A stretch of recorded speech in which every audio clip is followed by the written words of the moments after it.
Welcome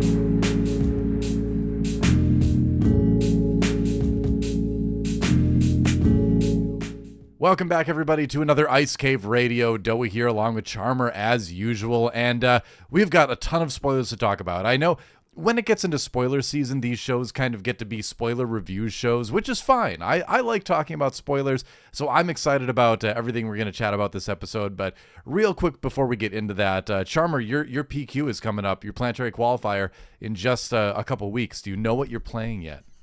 I mean, I'm still bouncing around between two decks. I think what I've landed on is that whatever I play at the Planetary Qualifier, I'm going to play the other deck at my Store Showdown because they are back to back. So I have a Planetary Qualifier here in Michigan on February 1st.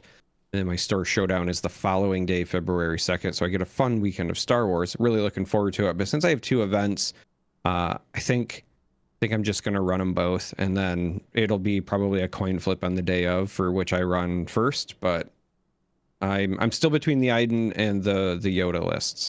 Okay, cool. I figured you hadn't changed. I'm still developing my Wat Tambor list. I'm in Store Showdown mode, and I don't want to play something super meta. I don't think I like just getting a couple promo cards and like I got second in 2 showdowns last set with Han Command with a Casino Han list, and that was a lot of fun. So this time I'm still looking at Wat Tambor, and I've started developing a version 4 of the aggro Boba 2 list. So we're at Boba Fett 2. We're bringing him back in the meta. He's the only showcase I have, so he keeps popping up. But I think I've got a pretty good list. We'll see how it goes. But anyway, do we even have to qualify it? I was just gonna say, do we have to say Boba 2 because Boba 1 is gone? Dunzo, at least currently. So we do, because Boba 3 is coming soon. So we do have to say Boba 2. So it's or we could say ground Boba versus air Boba, I guess. I don't know. But either way, speaking of ground and air, man, let's jump into spoilers. What? Go ahead. I was gonna say, before we do that, I just need to ask the question: is Air Boba like the Air Bud of the Star Wars universe? Is he just out there like dunking in basketball tournaments? I mean, I'd like to think he's more talented than an extremely talented canine, but because I mean, sure, that dog was good at basketball, but it wasn't as good as like a real basketball player, So then again, I've never seen Air Bud, so I guess I'm just assuming. That's just conjecture, right? Where I assume the dog is good enough at basketball to get a contract and make a good movie out of it, or a movie, maybe not a good movie, but I'll say this. Yeah, he doesn't have a jetpack, so I think I'm gonna go in favor of Boba. No jetpack, no flamethrower, right? Well, the jetpack matters more for the dunk contest, I guess, but flamethrower works too.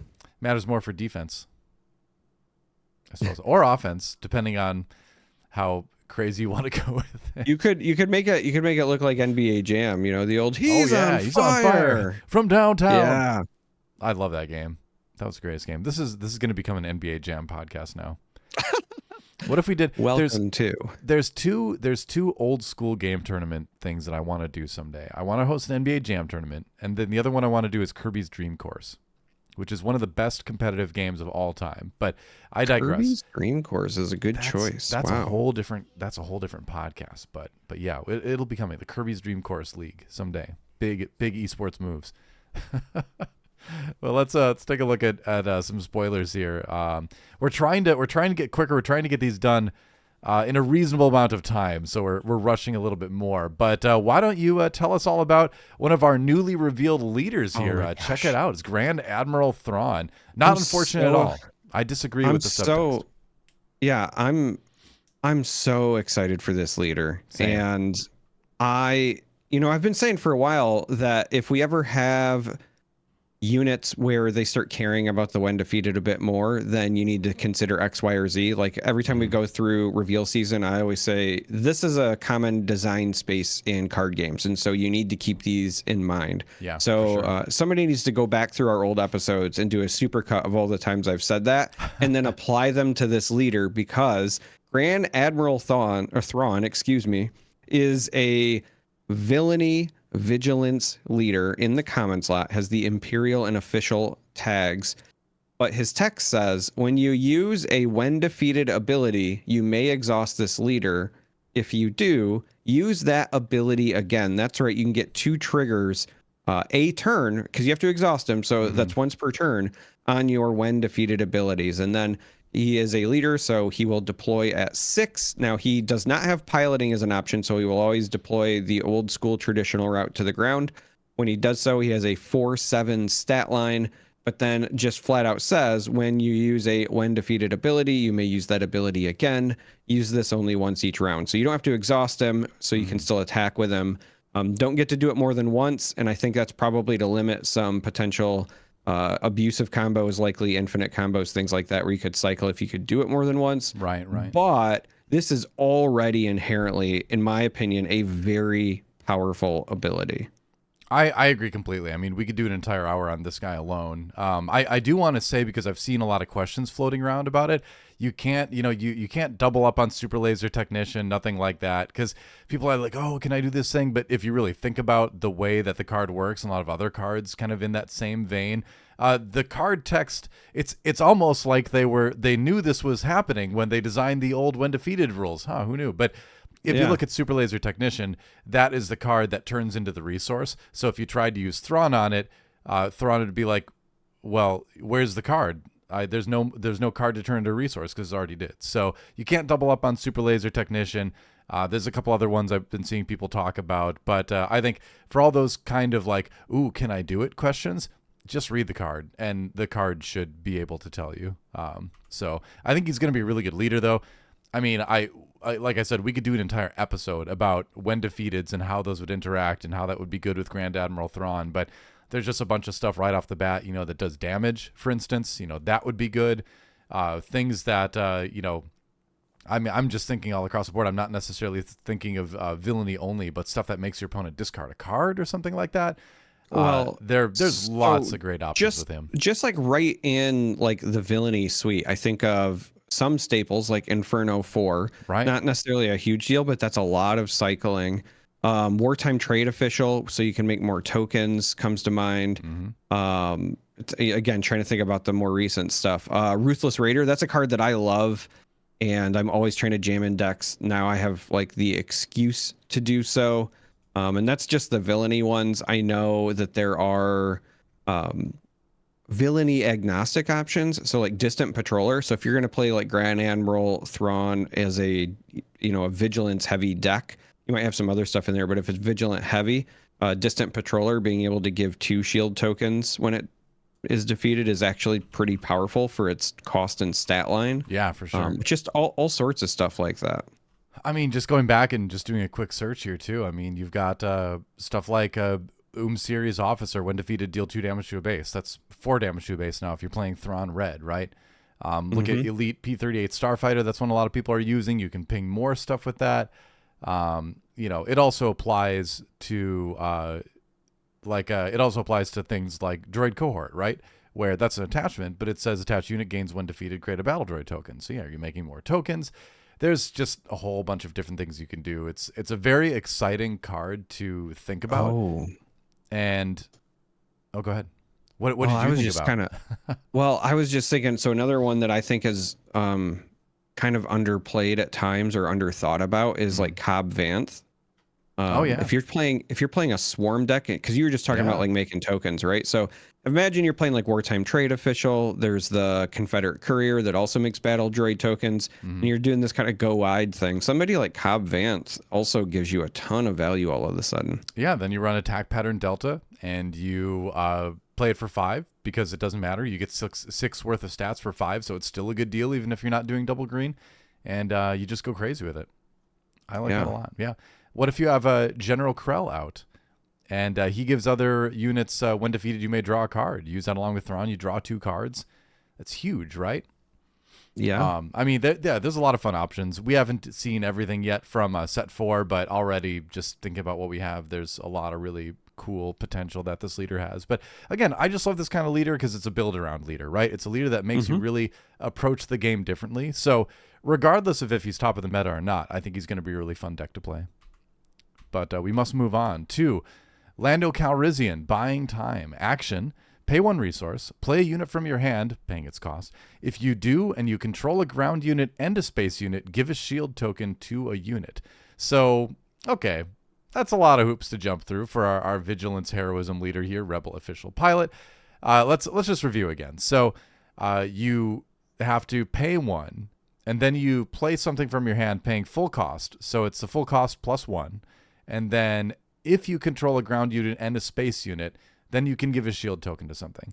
So it's an interesting sort of change and take on the old Luke ability, right? Where to pay 1 and exhaust him and give a shield to a unit you played that turn, right? Heroism unit, I think, that you played that turn.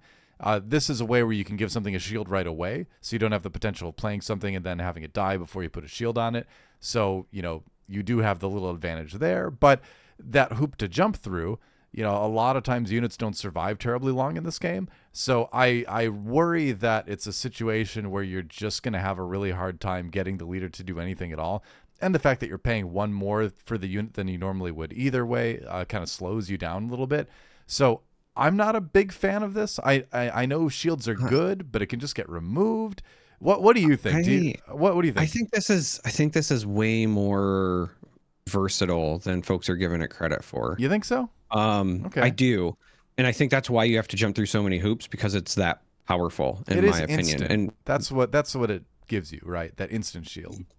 Yeah, it's an instant shield, so it automatically becomes very, very good with cards like that have ambush, right? So if you are giving the thing that's coming in to play the shield, and this is the other part. 1, you're not bound by deck building. It does not have to be a heroism unit. You can give it to any unit. Yep. You also don't have to give it to the unit that you're playing. So you could play something cheap to give something else a shield token. So imagine you have like a high profile unit in the space arena, and then you play like a 1-drop R2D2, but it's on the ground, and now you meet the qualification. So you pay 1 more when you're playing the R2D2 to shield up something else. And you can just keep doing that. I think that that's really powerful. The fact that it doesn't have to be heroism.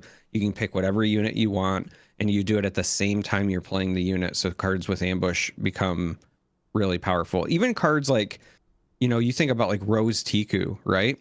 You could ambush in with ECL a Rose and have her shield pop if you need it right then. Or you could play Rose without the ambush, but then use your hero and give her an extra shield. So now she's just shielded up for multiple turns to keep growing, right? You get versatility out of it. You just want to buff herself too. Yeah. Yeah. There's so much. Yeah. On the leader side, he can either flip into a 5/7 Sentinel on the ground, which is kind of nice to have that Sentinel tag attached to a big body like that. He does flip on 7, so it does come a little bit later. And if you can also play him as an upgrade, he makes the unit he's attached to a Sentinel, and then he's also a 5/5. So a lot of stats plus Sentinel in the air, and then when deployed as an upgrade, so as a pilot, you may give a shield token to a unit in different arenas. So you just get to do it too, but it's a late flip, right? This is like Yoda flip, Dooku flip turn, right? The stats on the ground aren't as big as those units, and then you do get to do a shield right away. I think he's going to be mid. I think he's going to be an average leader where people are going to try to build him, and he's going to be decent, and he's going to be annoying to face kind of, but I don't see him as like a tip-top leader personally. But I do like that we have a different take on applying shields to your units. I do like that we have a different version of that fits in well with the idea of going ground and space, Yeah. So I like the concept. I just feel like in execution, it's probably not going to be as strong as some of the other leaders we've seen. Let's move on. Speaking of Rose Tico, there she is. Just revealed today, actually. And I'm recording this. We're recording this as at around 4 p.m. on Wednesday, January 22nd. So if anything was revealed after that, before this comes out, that's why it's not going to be included in there, because we're doing what we got so far. 4 p.m. Pacific time. Mind you. That's right.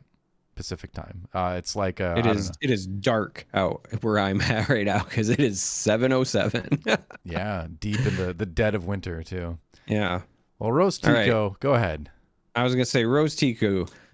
Tico. Oh man, my mouth does not want to work tonight for some reason. So, yeah, R2 Tico. No, Rose Tico. We'll put some respect on her name. This is a heroism vigilance leader. Now, this one is in the common slot, so different from the Lando we just saw. Has an action of exhaust the leader to heal 2 damage from a vehicle unit that attacked this phase. Yeah. And then has the epic action of if you control 5 or more, you can deploy her. Only deploys to the ground, so this is not a piloting version of Rose.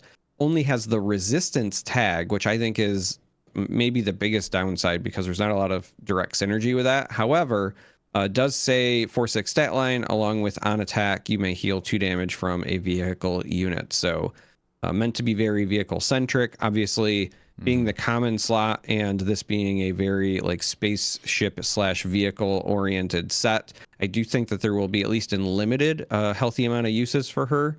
But her, her stat line, she doesn't have any other keywords. She only has the resistance tag, and she only is giving you value if you already have a vehicle, in play that also has damage on it. Now it's possible this could end up being very underrated because we are seeing a lot of indirect damage coming this set. So there's a chance that even when you play stuff, it's going to have damage very quickly.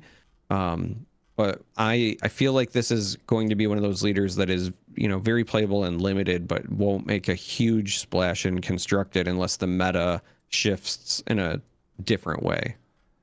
Honestly, I think one of the best things about her is that she's a 4/6 when she flips on 5. That's a little bit better than average stats for that flip turn for leaders. So you've got that. But again, a lot of hoops to jump through. You're really going to have to be very vehicle heavy if you want to utilize her fully. And, it just remains to be seen, right? We've got a good amount of vehicles from the first couple sets that you can add to this kind of thing. But I don't know. I'm not convinced the heal is going to be worth it. I'm not super big on unit healing in this game in general, just because when a unit gets hit, a lot of times it's just going to die. It's unlikely that a unit will take damage and survive more than an action or two pass at the most, right? So, I feel like you're just not going to have a lot of chance to use the heal in my opinion, but we'll see. Well, and I agree with you, and I would say that has historically been the case, but that was why I put that caveat. In a constructed setting, yeah. This was also why I put that caveat of, unless we see indirect damage become a massive part of the meta, right? We're seeing a lot of indirect damage stuff in this set, and if that becomes heavily played, I think it'll be pretty common for people to play units, and then somebody plays something with indirect damage, and you put a couple on a unit, and suddenly those heal cards have a lot more value. Yeah, that's entirely possible. I agree more with what you said a little bit earlier, where I think she's going to be a decent limited leader. I could see myself playing her in sealed or playing her in draft if I ended up getting a good amount of vehicles in the right aspects, right? So I will say that I think she'll be decent in limited, but in constructed, I think she's going to kind of lag behind a lot of the other leaders. But interesting trait. I do like that we get a vehicle supporting ground unit. I like the idea that just vehicle decks in general are getting pushed to set. That is cool. And check this out. We talked about future proofing with the life tokens. Well, here's a good example of that. It's a 35 health base Colossus. What do you think about it? Is the 5 extra health worth drawing 1 less card in your starting hand? I think potentially. Sure. I've already been thinking about some ways that you could utilize this. So one of the things that jumps to mind is, like, if you wanted to play Kylo Ren blue and you're trying to turn on your Kylo faster, you're actually giving yourself a bit of an advantage having less. There's some other like similar effects, but also the fact that this is a vigilance base. Vigilance obviously has a lot of potential card draw in it. I would say that aggression and vigilance are the 2 traits that draw cards the most. I think that you could negate the card disadvantage with this pretty quickly. I think about like double blue heroism with Kuil, right? If your first turn is Kuil and you're drawing every card that's in your deck, so he's an always hit sort of thing, you'll make up for it quickly. I think this is neat. Yeah, I think it's really cool too. I think a lot of people are jumping right to control decks. If you play this with like Palpatine or something, where you have card draw baked in, the 1 less card is not going to matter a whole lot.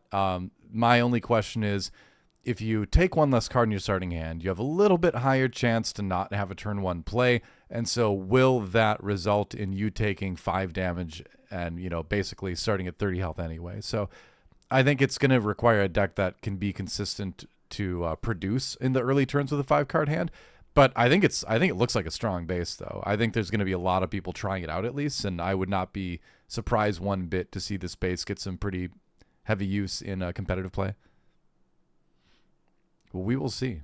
I think too, honestly, we talked about the limited environment too. If you get this in sealed, and you have a good amount of low cost stuff in your sealed deck that's only 30 cards anyway, I would absolutely run this conditionally. But it's neat to see. We got Director Krennic for our next unit. Go ahead and tell us about Director Krennic, Charmer. This is a 2-cost Villainy Vigilance ground unit. Has a 2/2 stat line, has Imperial and Official for the traits. Both of those are great tags to have on a unit. Also has Shielded, so it's a 2/2 Shielded with tons of trade upside. And then on top of all of that, it says the first unit you play each round that has a when defeated ability costs 1 less. And I really like this because we're already in the same, colors as Thrawn. So if you're going to play that Thrawn leader, I think Krennic becomes a natural inclusion. And the fact that, yes, it's understated, but because it has the shielded, it's more likely to stick around in the early game and let you, take advantage of that cost reduction, once or twice before Krennic ultimately gets sacrificed for the greater good. Yeah. And I mean, so discounting something that costs 4, let's see what we have access to, because you're going to look at, playing him on 2, and then ideally, because he has a shield, he survives, right? So I'm just kind of scrolling through the when defeateds in the game right now. I mean, there's honestly not a ton really that cost 4. So he's going to be one that maybe you play a little bit later, that maybe you, maybe you hope lives for a couple turns. I'm looking at things like the Chimera, right, which we're going to take a look at a little bit later. Costs 6, so if you make it to your 4 resource turn, you could play it for 5. But either way, I think it's a cool. Anytime you can discount costs in any card game is usually pretty good. I was going to say, I do think that there is also some additional value where, it's going to depend on your build, but I think that it doesn't have to be ramping into something that costs 4 to get a lot of your efficiency. It also very well could be that, you play him on turn 1 and then turn 2 might be one of the, wartime trade officials and then another 2-drop, right? Like turning a 2-drop into a 1-drop to pair it with another 2-drop. If you're trying to go wide and you're kind of trying to play these like when defeated, create a token things, I think that has a lot of potential value as well.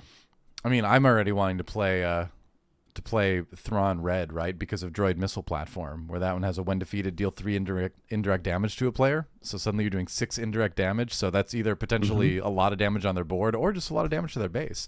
It's kind of a rough choice for them to make, but I'm going to enjoy watching them have to make it. I suppose with Director Krennic too, he's a blue crafty smuggler, right? He's a blue 2/2 shielded that comes in. So at the very worst, he's already a good card. Based on Crafty Smuggler still making it into a lot of those cunning lists. So I like it. I think he's a good card. Moving on to the Onyx Squadron Brute. 2 for a Vigilance Villainy, 2/3 in the air, Imperial Vehicle Fighter. When defeated, heal 2 damage from the base. Hey, there you go.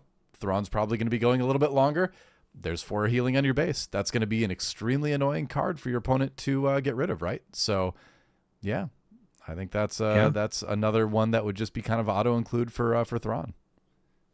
Oh yeah, absolutely. And what I also really like about this is that it's one of those things where if you draw it late, it's an early drop that you kind of don't care if you draw late because you can still get value, right? Sometimes you have the early drops that you run because they're just so good when you have them as an opener, but then when you draw them late, they're very often like resourced or you're kind of like, oh, well, I guess I'll play it. I have a feeling that this is exactly the kind of card you want early or late with Thrawn. The interesting thing, too, is that just benefiting from when defeateds like this does improve the stock of cards like Merciless Contest that require you to defeat one of your units, because suddenly you can be like, all right, well, yeah, I'd like to get that when defeated twice right now. So I'm going to do this, take out a unit of theirs, get my when defeated twice. There's a lot of really fun stuff with that. But I think this fits in really nicely. And if you go to Twin Suns, Thrawn with Emperor starts to get really fun because you can just use the Emperor to trigger your when defeateds. Draw a card and get 2 when defeateds, and an Emperor and Thrawn go together almost as well as Emperor and Vader lore-wise. So, yeah, I think that works for me. Here's the Banshee, our next vehicle. Yeah, Banshee is a 5-cost Vigilance and Villainy space unit. A 4/5 stat line, Separatist Vehicle Fighter for the tags. On attack, you may deal damage to a unit equal to the amount of damage on this unit. And at first I was like, well, it's only a 4/5. You got to play it. You got to get the on attack or whatever. But again, I think that this is one of those cards that will shine more in the set when you factor in the indirect damage. And the fact that this is an uncommon tells me that this is going to be a really powerful play, I think, in limited, because you can play it, and then if your opponent does any sort of indirect damage stuff, then you're just kind of turning this on. Yeah. And it makes it like a double-edged sword for them. Yeah, I mean, there's things like giving it grit too, and just kind of doubling up on what the lost health can do for you. So I think it's a card that could find its way into a couple different decks, but a neat ability for sure. I love the idea of attacking to the base for 4 and then doing extra damage to something else, or just, you know, attacking in, dealing that damage, and then using the 4 attack on the card itself to finish off a bigger unit too. A lot of good stuff. Great place to put that indirect damage though, like you said. All right, the Chimera, I mentioned this earlier. Thrawn ship, pay 6 for a Vigilance Villainy Imperial Vehicle Capital ship, 5/6. When played, you may use a when defeated ability on another friendly unit. That's cool. And then when defeated, create 2 TIE Fighter tokens. So if it goes down when you're playing Thrawn, you get to make 4 TIE Fighter tokens, which seems pretty good. I'll take 4 1/1s in the air that I can put pilots on and stuff. That sounds great. But then just when played, getting to use it when defeated, it's just a great, you know, hey, this goes in Thrawn card. But, you know, honestly, this is a card that I could see going in other decks too, just because, you know, you're going to see some when defeateds in other decks. This is a card that's decently statted, has a good when defeated itself, and just getting to use a when defeated without actually defeating a unit when it comes out seems really solid. So this seems like a kind of a standout uncommon from the set that we've seen already. Yeah, this looks very good. It kind of reminds me of just like mid-range value. It does a lot of things for its cost. All of them kind of help advance your game state, whether it's getting essentially a free when defeated because you're just triggering it. You're not actually losing the unit. So you can get a free trigger. You get a big body in an important space arena. It kind of creates additional tokens when it leaves, and as you said, that's really important in this set because you can put pilots on those TIE fighters so they're not as innocuous as they look. It just does a bunch of stuff, and this also has, in my opinion, fantastic art. I love the art on this. I like that it's, you know, 4 little TIE fighters on it because that's insinuating Thrawn is piloting it in my mind anyway.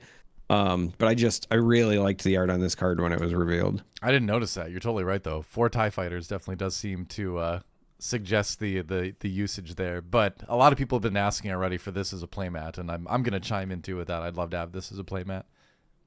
Looks great. Love me a good Star Destroyer art. All right. Moving on to Gold Leader. What is this? Our 3rd Millennium Falcon card, I guess? Yes. Tell us about it. Gold Leader. I was trying to think if there was one more, but I think you're right. It's just this one. So no, it's our 4th because there's the one that can have 2 pilots. Oh yeah, no, it is. You're right. Forgetting. There's 2 Millennium Falcons in this set actually. Yeah, that's why I was spacing out for a moment. I was like, no, dude, I you're swear totally right. Yeah. Wow. All right, people are complaining about too many Hans and Bobas. There's more Millennium Falcons than any other card, I think, right now. Yeah. All right, so Gold Leader. This is a 6-cost Heroism Vigilance Space Unit. Has a 5/5 stat line. It is a Rebel Vehicle Transport.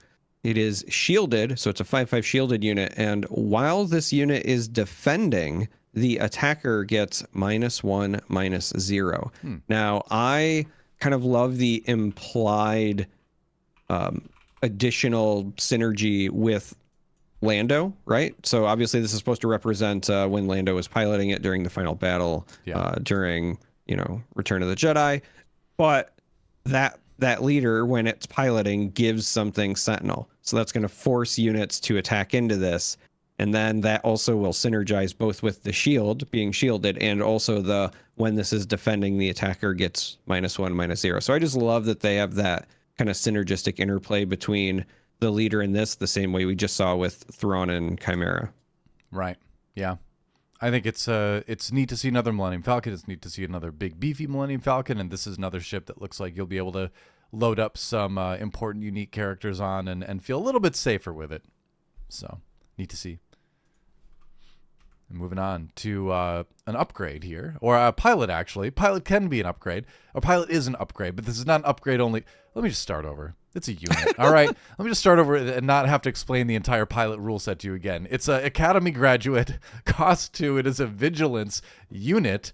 It is a 1/2 on the ground with Sentinel, but you can play it as a pilot upgrade as well. It gives your ship that you put it on 1/2 and Sentinel as well. So, I mean, I think it's good for another slower deck. I think this is one, that you could put in the Thrawn deck, or really any slower blue deck that's a little bit more air focused, just to kind of put a speed bump in front of your opponent in the air, Yeah, I really like this card, if only because it is just vigilance, so it's very splashable. It's a common, so it's going to be very plentiful and limited, but giving something Sentinel kind of like at will is very, very powerful, right? So like the piloting version of this is, I think, very, very strong. Even if you have to worst case scenario throw something as just a speed bump on the ground, it gets that done as well. If you do play it on the ground, it is still an Imperial, so you could potentially get some additional synergy that way. Like this is one of those commons where like this isn't going to be a barn burner. It's not going to make or break your deck, but especially in limited, this is like one of those good quality foundational commons. I think in any card game over time, you can't underestimate, or we've learned that you can't underestimate the cheap chump blocker, right? Just being able to deny your opponent one attack in the late game can mean the difference between winning and losing. So I think this is going to be a card that, you're going to feel really good playing early, but you're also going to feel great throwing it down in either arena late just to deny that one attack, So, yeah, seems like a very solid common for the set. Moving on to the landing shuttle. All right. The landing shuttle is a 3-cost just vigilance space unit. But despite being just vigilance, it does have Imperial, vehicle, and transport as the tags. It is a 2/4 stat line, but it does very handily say when defeated, you may draw a card. So this is like the poor man's Yoda. That's the way that I was looking at this. Like you don't have the restore like Yoda does, but you don't have heroism, so you can play this on either side. You do still have the Imperial tag, but you get a 2/4. You get to draw a card when it's defeated. And hey, it turns out in this set, if you're playing Thrawn, you might get to draw a couple of cards, maybe even offset that one less card in your starting hand if you're also playing the Colossus base. Who knows? Right, exactly. And we just looked at that pilot upgrade too, that you play this card, they're like, I'm going to ignore it. Then suddenly you play the graduate on it that we just watched and it becomes a 3/6 Sentinel in the air that when defeated, you draw a card. So with just a little bit of piloting, this becomes very, very good, very fast, I think. So I think it's definitely a card not to underestimate. Yeah, I agree. All right. Let's move on to the Invisible Hand. Another Invisible Hand. This one, though, is in Command. It's a Command Villainy card. 6/6, so a 6/6 stat line for 6. Not bad at all. Traits are Separatist, Vehicle, Capital Ship. A lot of text on this one. When played / when this unit completes an attack and survives, you may search the top 8 cards of your deck for a droid unit, reveal it, and draw it. If it costs 2 or less, you may play it for free. So talk about getting some of those little chump units out there. Powering things up for maybe some exploit, or else you're playing Wat Tambor. Maybe you put something out there to die so that you can buff something else for +2/+2.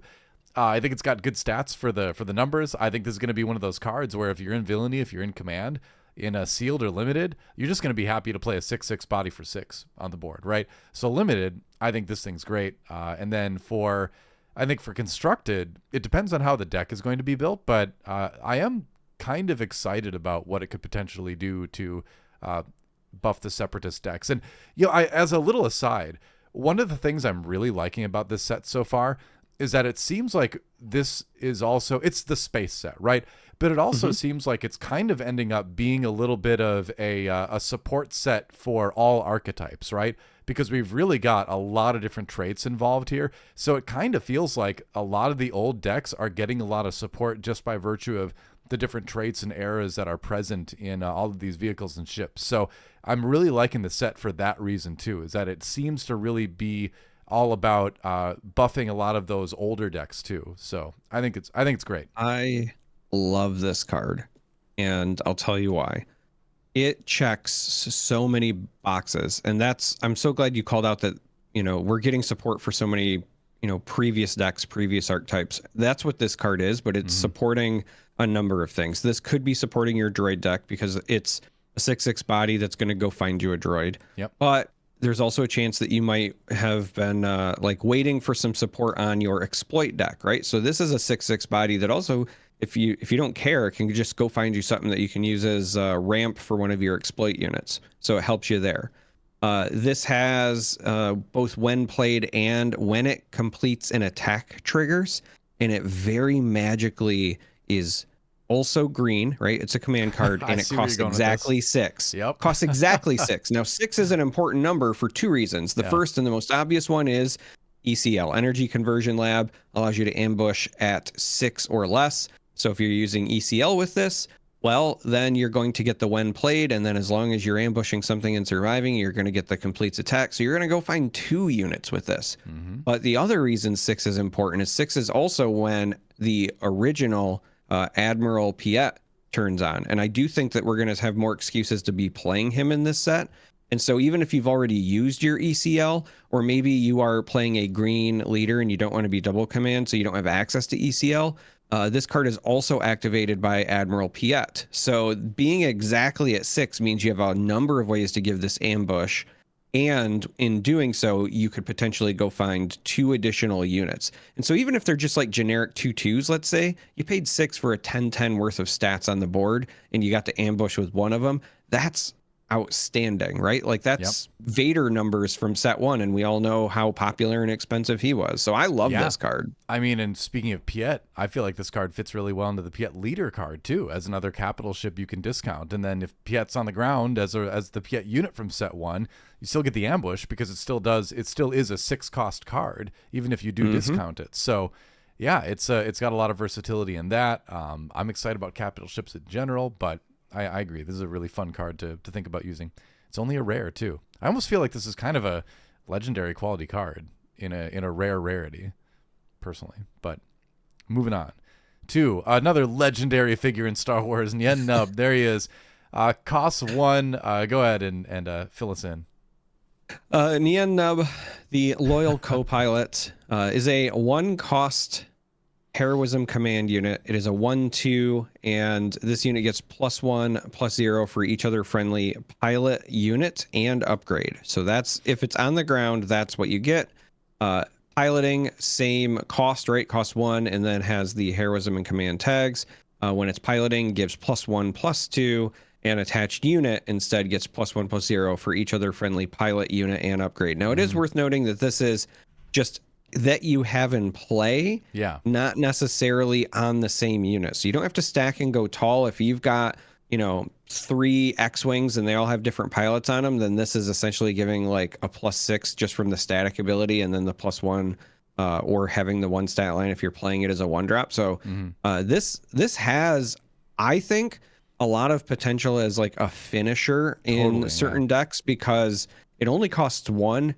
And so if you get a position where your opponent takes initiative, let's say, you could drop this, and this could be, you're paying 1 for like a +4 attack upgrade, essentially.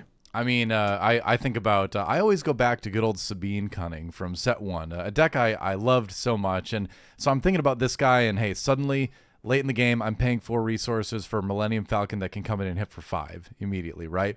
Because you pay 3 for the old school Falcon, then you put Nien Nunb on it, and it gets, well, +1. I guess he doesn't buff himself, so it's still 4. But let's say you have another pilot somewhere, right? Like you said, this could be a good finisher. It's just another way to get a big amount of damage out of nowhere, which is perfect for aggro. So very cool.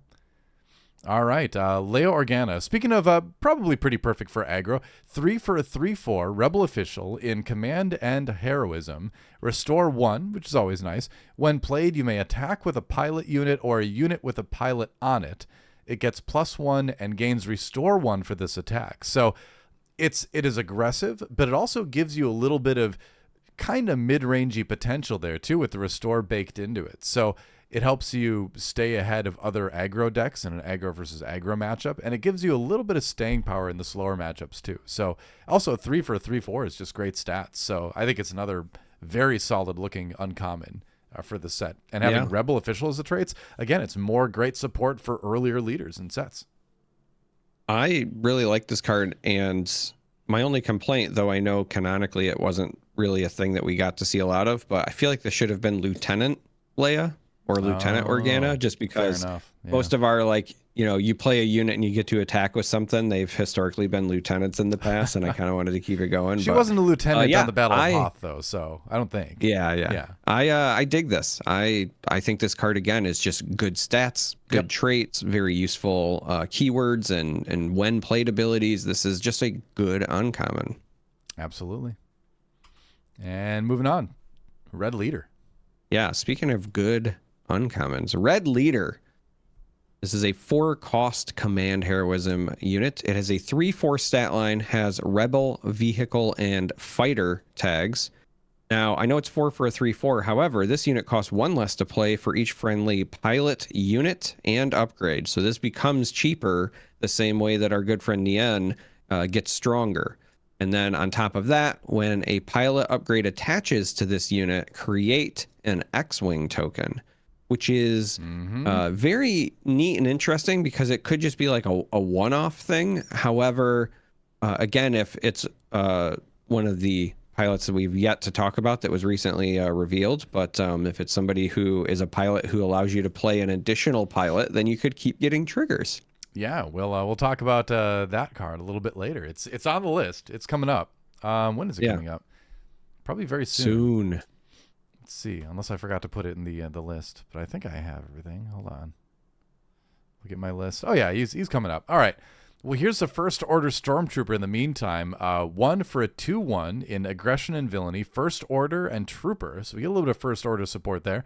And then on attack / when defeated, deal 1 indirect damage to a player. So I think straight up great low to the ground aggro card for villainy. And honestly, villainy needs it. Villainy doesn't have a ton of dedicated, like, this is an aggro card, right? And just the fact that you get a little bit of indirect damage in there makes it, usable in the later parts of the game too. But I like to see this kind of thing. Again, support for Kylo, I think, from last set, 2 sets ago. And it's going to, who knows what other, like, First Order synergy, we may or may not get in this set too. Like, just having that trade out there more commonly in the card pool, I think is great potential for more stuff that can come. So, and another Trooper. Trooper is always a good trait to see too.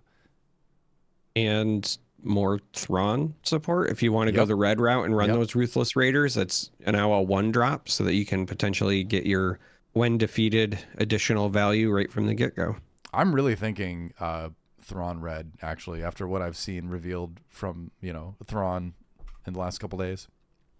But it looks good. Let's go back to Underworld for a second. Tell me about Dengar. This is one of the, I think it's covering it up, but this might be one of the starter cards with the new Boba Fett deck that they're doing. They're doing those, the 2 separate decks of Han Solo and the Boba Fett one. Boba Fett is very much Underworld Bounty Hunter centric, and I believe this is one of the ones that comes in it, although I'm not 100% sure. Don't quote me on that. Well, I know the image that you have up right now for the video portion has like the thing along the bottom. Yeah, but it's from I the think stream that today. I think that the cleaner version that's on SWODB that's where I got this from, man. Had this as an uncommon. Okay. So I think that it could be in the starter as well, but I think that it's also just going to be in the set because it is showing as an uncommon when you look it up. But Dengar is a 4-cost villainy aggression ground unit. Has a 5/4 stat line if you play it on the ground. Has a piloting cost of just 2, however, but attached unit gains on attack deal 2 indirect damage to a player. If this unit is an Underworld unit, deal 3 indirect damage instead, and then also as a pilot provides +1/+2 in stats. So it's just a vanilla 4 for a 5/4 on the ground, or you can pay 2 to give a vehicle +1/+2 and a pretty awesome on attack, in my opinion. Yeah, I mean, 3 indirect damage if you put it on an Underworld ship seems pretty strong. I mean, indirect damage, your opponent gets to choose where it goes, but you're kind of giving them a pretty rough choice when it gets to like 3 or higher, I think, because it's either going to do a significant amount of damage to a unit or it's going to start pinging their base, right? And so the fact that this only costs 2 to put on something, is good. We won't edit that out. It's staying in there. No. My burp is going to be immortalized on the internet for all time, as it should be. I'm proud of that burp. Let's move on. I'm proud of IG 2000 as well. You know, ship we're going to take before, a look at. before you go moved ahead. on, you should have made a joke, because Dengar's little subtext was crude and slovenly. Oh, hey, that's perfect. I didn't even So- see that. Wow, I'm just cosplaying Dengar here. That's what I'm doing. I didn't even notice that. Wow. Thanks for pointing that out. You're welcome. I'm Doa crude and slovenly today.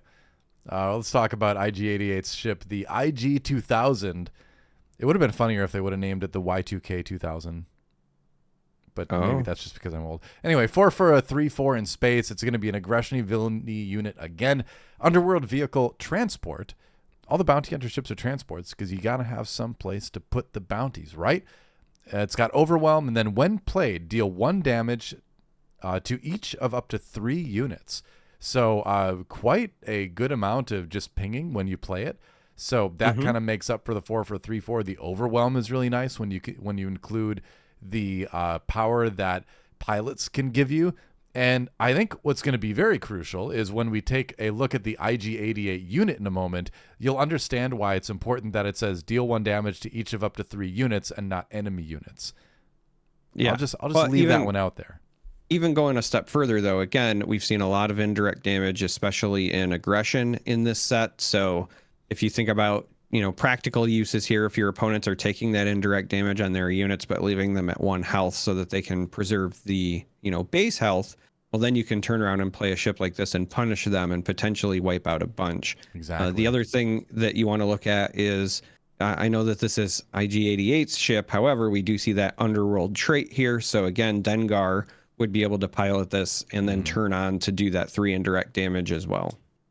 Yep, that's right. And again, all this underworld stuff, more Cad Bane support.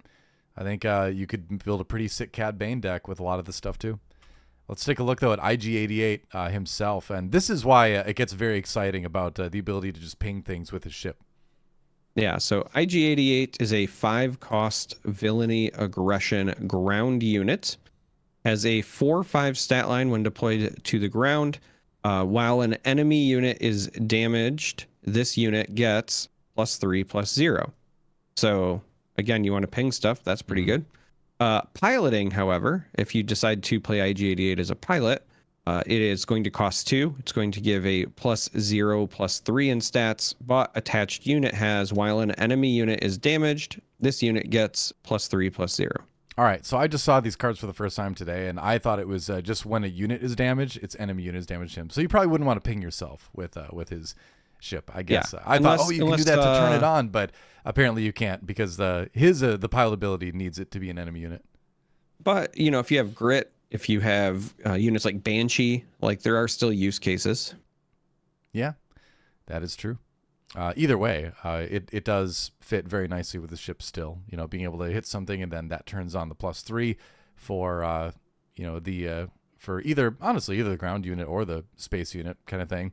He'd be a 7/5 on the ground, which is no joke, right? But I think in space is where the power really gets scary. But it's cool. Absolutely. Yeah. All right, the Red Squadron Y-Wing, another low-to-the-ground space unit. Well, low-to-the-ground cost-wise, high above the ground lore-wise. It is a 2 for a 1/3 in space, aggression, heroism, rebel vehicle fighter. On attack, deal 3 indirect damage to the defending players. So I love it. I mean, we've got so many good, low-cost, aggressive, light side ships. Sorry, heroism ships is what I should say. And I think this fits in really well with the bunch. I think this is something I'd be happy putting in like a Sabine or something like that, or maybe a Quinlan, because again, it's only a 1/3. Sure, it can't trade very well per se, but just forcing your opponent to have to put that 3 damage somewhere is still significant. Yeah, we already saw the just traditional Y-Wing get occasional play, so this either plays alongside it or just replaces it in lists, because I think that the upside here is just that much better most of the time. Yeah, I agree. It is pretty good. All right, moving on. We have the droid missile platform. I'm so excited about this card. Go ahead. Yeah, I was gonna say we already referenced it earlier. So this is a 3-cost just aggression space unit. It is a 4/2 stat line, but it has a ton of traits. It has separatist droid vehicle transport. And then it also says, when defeated, deal 3 indirect damage to a player. So as you had pointed out earlier, if you are running Thrawn, that suddenly becomes 6 for one of your triggers. This card is also just a common. Yep. So if you are going to be playing aggression in limited in this set, this card is going to be a powerhouse because it's a 3 for a 4/2, which is good enough. And you kind of want it to have a high attack because with the when defeated, you're kind of getting the value whether it gets to actually attack or they just destroy it. So just kind of juicy uses all around with this set. This is another card that I'm going to just put in every single aggressive deck in aggression that I have, right? Because it's just always going to be good to throw onto the board, right? Either it gets to swing for 4 or they kill it and it gets to do 3 indirect damage to something, right? Or in a lot of cases, you're probably going to get to do both. So I think it's just a great classic. You're going to take damage no matter what type aggro card. It's what that archetype, loves. And so I think this fits in really well with it. Again, I like Thrawn, but I'd put this in any aggro deck. Easy. All right. Houndstooth, another one of our bounty hunter vehicles. 3 for a 4/3 in cunning and villainy, underworld vehicle transport. Once again, while attacking an exhausted unit that didn't enter play this phase, this unit deals combat damage before the defender. So a nice, it's always nice to see this ability pop up on cards, and it is conditional, of course, in the same way that the OG legendary Boba Fett's ability kind of turns on when it's attacking an exhausted unit that didn't enter play this phase. But just, again, getting to trade without taking any damage back, it's always a good thing. So is it going to be the greatest card in some of these decks? The hoops maybe say no a little bit, but I have a feeling this one could see some play. What do you think? It's possible. The 3 for a 4/3 stat line is good, just kind of by itself, and it does have the underworld trait. So I could see this if you're just trying to shore up your early game in space. Play this when you don't really have other options. I will say this one, we were kind of talking for some of the other cards. This one is in that starter deck. Right. So that's another thing to consider. But I think that it could make the cut in some lists. Again, it's just going to, I think, kind of depend on what you're trying to do. Yeah, it could be built around a little bit, but if anything's going to start getting cut, it's going to be this one. But that said, I love this ability. I always want to make it work when I see it, so I'll probably be trying it out either way. Certainly playing it when I just kind of play these starters, at least. All right. We got Boba Fett. Welcome back once again. Another unit. Well, I guess maybe there are as many Boba Fetts as Millennium Falcons now, right? So we got the unit and we got the leader. Yeah, I was going to say, once you start factoring in the units and the leaders, sure. But Boba Fett, this is a 5-cost ground unit that is in cunning and villainy. If you play him on the ground or deploy him to the ground, he is a 5/4 shielded. However, has a piloting cost of 2. If you play him as a pilot, he gives +2/+3, which is a really great stat line for the cost of 2. But wait, there's more. When played as an upgrade, you may deal 1 damage to a unit. If attached unit is a transport, you may deal 2 damage instead. Mm-hmm. And so you think about the Fett's Fire Spray that got revealed last week, I think it was, the 4-cost 4/4 in only villainy. And that one is the when played / on attack, deal 1 indirect damage to a player. If you control Boba Fett as a unit, upgrade, or leader, deal 2 indirect damage instead. So you add this Boba Fett pilot onto that Boba Fett unit, and suddenly you're going to be doing a lot of damage, right? You're going to be doing damage when you attack. You're going to be doing damage, or when you attach, rather. You're going to be doing damage when you attack. That's going to be buffed because of the Boba on the Boba's Fire Spray. And our Fett's Fire Spray could be any Boba, I suppose. But it's just a lot of great damage synergy. I think it's going to be a very, very scary thing when it comes out. And I think I said last week, too, that Fett's Fire Spray, the 4 for a 4/4 that just does that indirect damage, is just a great unit on its own. So it's one of those like very low risk synergies to run in your deck, where if you don't see it together, it's still going to be good individually. And that is strong, right? The fact that you don't need to get the 2 cards together to have them both do good things. All right, let's check out the Dagger Squadron pilot. There we go. He's like, are my headphones too big? Some of those gaming headphones get pretty big. I think his headphones are too big. But what do you think about him? Well, Dagger Squadron Pilot is a cunning and heroism ground unit with a 2/1 stat line, or you can play them for 1 as a pilot, in which case they are a +2/+1 pilot upgrade. And then, of course, the tags are Rebel and Pilot. So really straightforward. Honestly, because this is a common and limited, I actually really like this because worst case scenario, you just get like a 2/1/1 drop. Yeah. If you draw it late, the piloting thing might be relevant. Obviously, this is not anything to write home about. It just does what it does, but sometimes that's all you need. Yeah, I don't think there's enough upside to put him in a lot of constructed lists, probably. But in a limited format, I agree. I think the versatility of just having another turn 1 drop, which is always really big, especially in sealed, is nice. So yeah, solid limited card at least. And Shuttle Tiderium, the famous hijacked shuttle from Return of the Jedi, 3 for a 2/4 in cunning and heroism, rebel vehicle transport, and it's got a very interesting ability too. On attack, discard a card from your deck. If it has an odd cost, you may give an experience token to another unit. So obviously this is one of the, and you can see by the icon down there in the bottom right, this is one of the starter cards for the Han Solo Never Tell Me the Odds deck, and it fits extremely well in that deck. But I could see other lists where you're building it, and then other heroism cunning lists where you're building the list and you're like, I've got a ton of odd cost cards in here for whatever reason, right? And so throwing this card in there, I think would be legit, right? So I like that it's got synergy with that specific leader naturally, but I think there's going to be other lists where you're just going to realize that it's going to work well in that too. Yeah, it could. I think that the on attack is the thing that's holding it back. I really wish that this was like a 2/3, but it said when played or on attack, so that you didn't have to have it survive for a whole turn. And I say that, like, granted, this is in the starter deck, so it's probably meant to be played against the other starter deck, and there's some level of balance there. But when you just consider, like, common stuff from this set, droid missile platform can trade into this and destroy it before you ever get the on attack, and then also still get its when defeated trigger. And that's just a common that's just an aggression, right? So I would expect to see that a bunch. So that's, I think, the biggest thing holding it back in my mind. I love the ability. I just wish that we had some way to get immediate value out of it.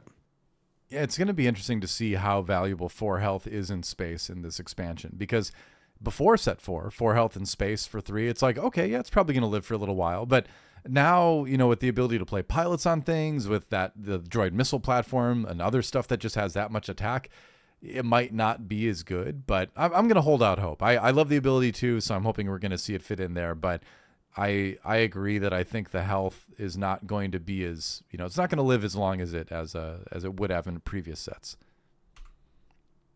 This thing though, this thing's big. It's another home 1. Yeah. Home 1 is a 9-cost heroism cunning space unit.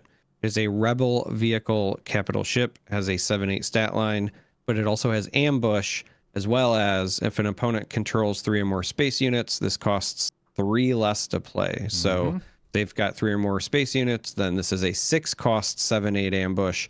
That seems pretty good. And if you obviously play this with Admiral Akbar, where you can maybe donate them some space units, you can turn on the ambush pretty easily. Yeah, I love how easy it is to imagine scenarios where they've got 2 units on the board already.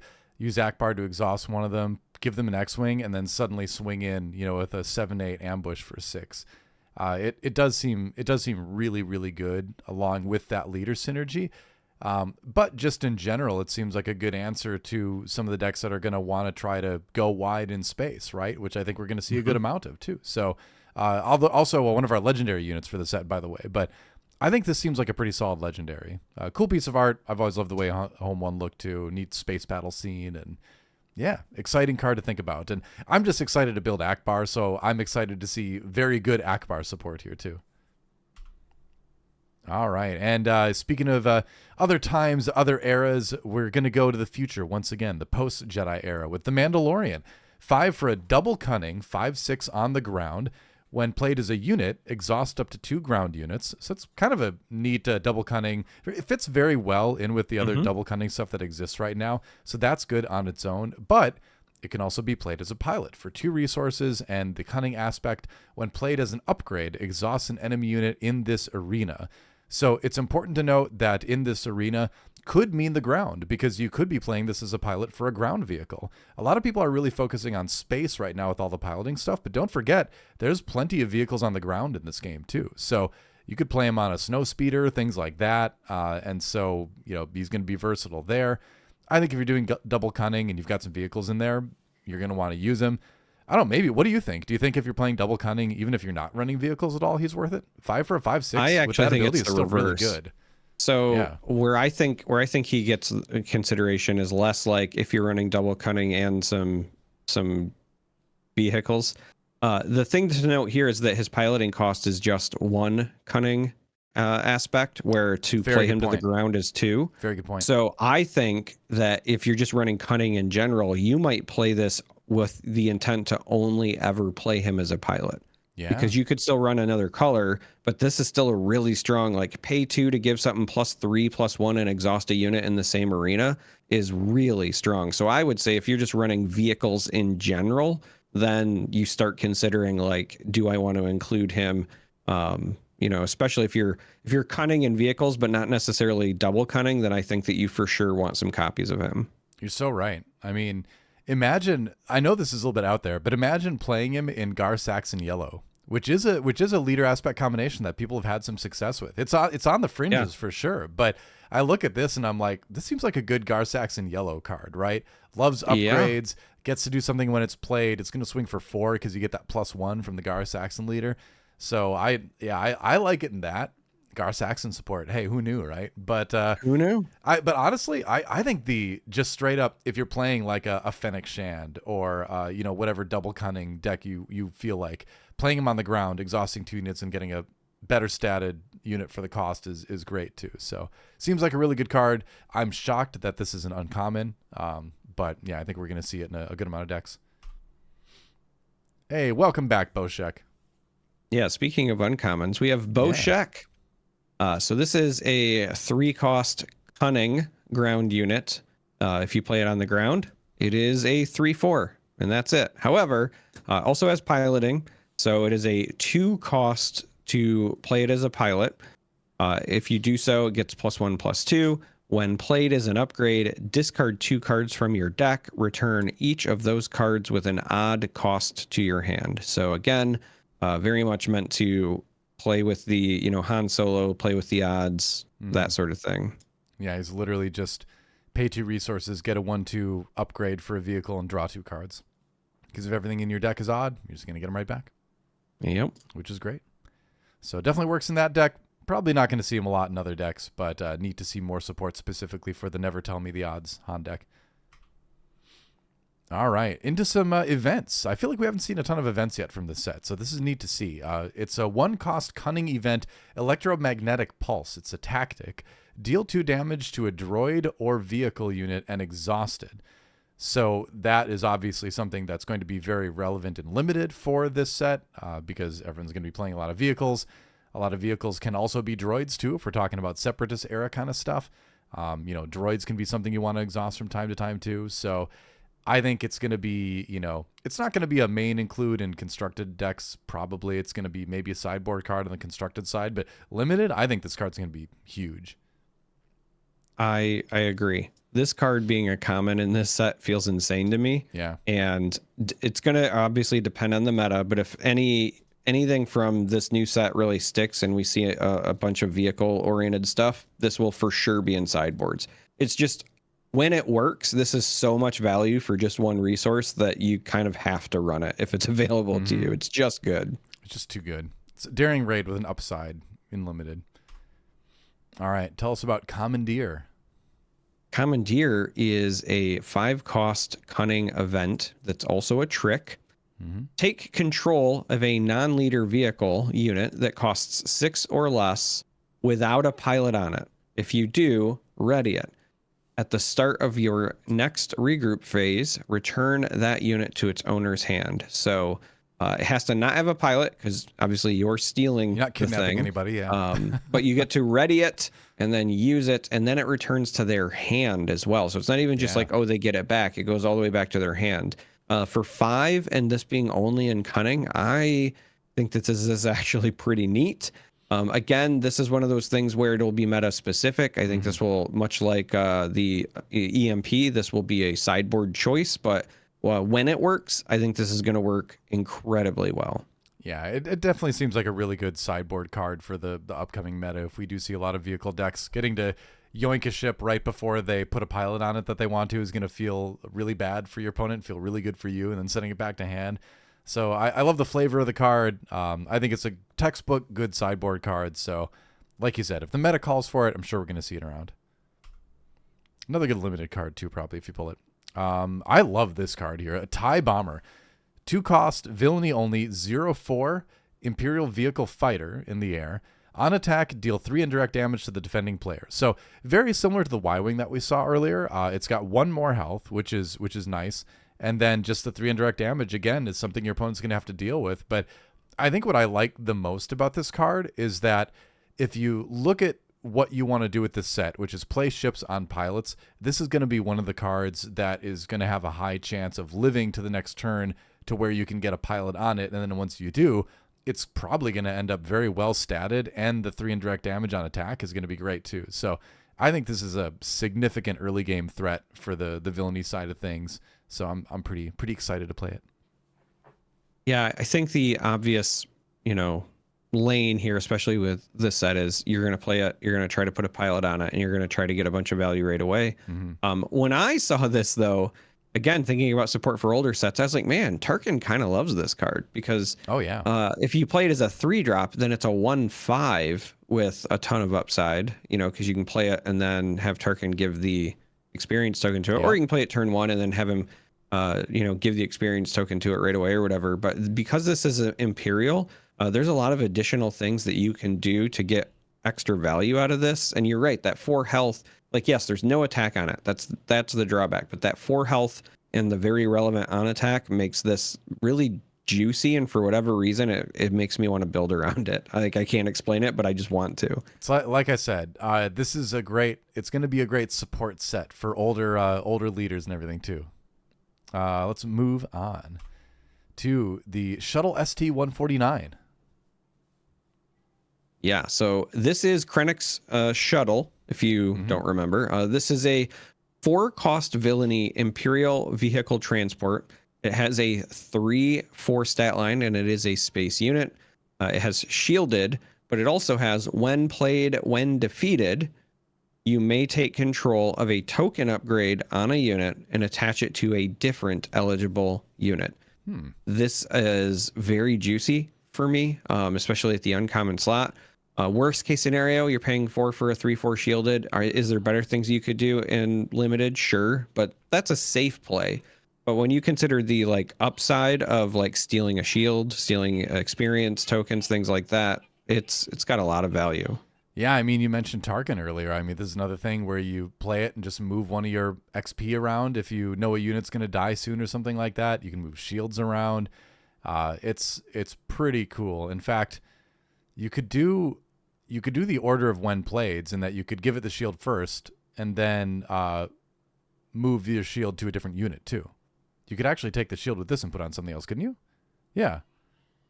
Yeah, you totally could. Yeah, because you get to choose the order of when played. So yeah, it's just you may take control of a token on a unit. Doesn't say another. So it doesn't say. I mean, if you already have control of the, it's do as much as you can, right? So you already have control of that shield, and so then you just do the other part, which is attach it to a different eligible unit. Very neat. All right. Or get really spicy and limited and put a shield on their thing that they're trying to get the when defeated to go off. Oh yeah, that's where the mind games come in, right? All right, hey, we talked about it earlier. It's a R2D2. Welcome back in the uncommon slot. Heroism unit, 1 for a 1/4 on the ground, as we saw back in Spark of Rebellion. But you can also play it as a piloting upgrade for 0 with the heroism aspect. This upgrade can be played on a friendly vehicle unit with a pilot already on it. And attached unit gains, you may play or deploy 1 additional pilot on this unit. So it lets you do it in whatever order you end up playing it, right? You can either play it on a vehicle that has a pilot already, or you can play it on a vehicle and then that unit gains the ability to have an extra pilot played on it. So it's just 1 for a 1/1 upgrade, but It lets you have an extra pilot on things. This is applicable to nub situations, wedge, I believe. There's a lot of things that'll benefit from this. So again, it's a 1/4 on the ground at worst. So it's going to be good and limited, but I think we're going to see it pop up in heroism pilot decks too. Yeah, I mean, I looked at this and I was like, man, it's a 0 cost +1/+1. Yeah. Like, what's not to love? I know, like, right? I like playing stuff for free. Mm-hmm. Me too. A 0 for 0 for 1/1. That's good. Oh, hello. Scotty likes R2D2 as well. You might have to edit this part. My wife's meeting has Why? started, so she's gonna hang out for the last. We only have 2 cards left, so we'll get through it. You're saying oh no because you want to play Star Wars Unlimited? Yeah, she's saying oh no. Yeah, that's right. R2. She wants to play too. Don't worry, the expansion comes out in what did they say yet? March, right? Yeah, March, I believe. Yeah, it's like right around the corner. I believe so. Yeah. All right. Anyway, next card. Anyway, move through these fairly quickly. Paige Tico, tell us all about it. Paige Tico is a 2-cost heroism vigilance ground unit. If you deploy it that way, it has a 3/2 stat line. However, it does have piloting. Still costs 2 when you play it as a pilot. Attached unit gains on attack. Give an experience token to this unit, then deal 1 damage to it. And it also provides +2/+2. So you get to essentially not gain the health, but you can get additional damage through the on attack. But then if you also run healing, then you can gain some health. Like, it's a really interesting design space. I'll be honest, I would have preferred her to have some sort of when defeated, just because canonically, like, that's kind of what we see happen. Known for being defeated. Yeah. But I agree. I think the upside of just playing it as a pilot unit is good. Getting to throw out experience tokens is always something that's going to be useful in the game. So I feel like it is something that, again, a lot of this stuff, this is just going to be such a great set to play either sealed or draft in, I think, because everything kind of supports everything else. It's going to be hard to have like a truly bad feeling deck, I think, with this set. So I'm very, very excited. As a non-limited player, I'm very excited to play limited in this one. And, I think this card is going to work out perfectly in that. All right, moving on to our last card we're going to take a look at today. It's a Red Squadron X-Wing, 3/4, a Vigilance Heroism space unit. It's a 3/4 Rebel Vehicle Fighter. When played, you may deal 2 damage to this unit. If you do, draw a card. Pretty cool. Yeah, I really like this because with the Rose Leader, then you can draw the card and then immediately heal. Well, you can't immediately heal because it has to have attacked, right? So yes, you could, if you have deployed her and then you attack with her, because that part doesn't have the requirement, but you can still get the value there. There's also a lot of ways, again, it's vigilance, right? So you can throw a shield on it somehow, you could heal it. There's a lot of ways where you can get that damage off, but it's just one of those, like, if you just really need to draw the card and you don't need the stats, then you can do so. Also might be another excuse to run Colossus. Yeah. Overall, I like it. I think that it's a really versatile common. Yeah, and versatility is always one of the things that really makes cards get played in sets, right? You agree, don't you? Yeah, that's what Scotty says. You'd play Red Squadron X-Wing, wouldn't you? Yeah. All right. She's so confused. Anyway, I think it's a great card. I agree more. I agree with you too. I couldn't agree with you more is what I'm trying to say there. But that's all right. My mouth hasn't worked all night, man. I know, right? It's going to be that time of the day. I'm just so excited about this set as we go back to our 2 lovely larger faces here. I'm so excited about this set. Like I said, it'll be great and limited, just on its own as a standalone thing to draft and play sealed with friends, but it's going to be so good in the support it gives to other decks too. This is just, I've never been so excited for a set in this game. Yeah. Yeah. I second that, or I guess I third that, because it sounds like Scotty is also delightfully excited, and she should be. I know Stark is excited. Say we. Yeah. Stark. When I got back from Prague, he was like, "Did you see all of the reveals for Star Wars?" He's so excited as well. So I'm really looking forward to it. Yeah. Yeah. Well, I think that's gonna about do it for this episode. Getting the baby aggro, so it's time to go. But hopefully you've enjoyed hearing us talk about the spoilers and all that. Join our Discord if you haven't already. There's a lot of great conversation there going on about this set and others. We've even got some planetary qualifier winners in our Discord now, so lots of great insight there too on the deck building front and the gameplay front. But until then, thanks for watching, everybody. And from Charmer, one last message. Is it from you or is it from your Battle Droid counterpart? What's your Battle Droid counterpart's serial number? It's CHRM3R, obviously. That's a bit long, but I'll accept it. Yeah. Well, I didn't know how to get to the or I don't know. Anyway, the point is, say the thing. May the force be with you.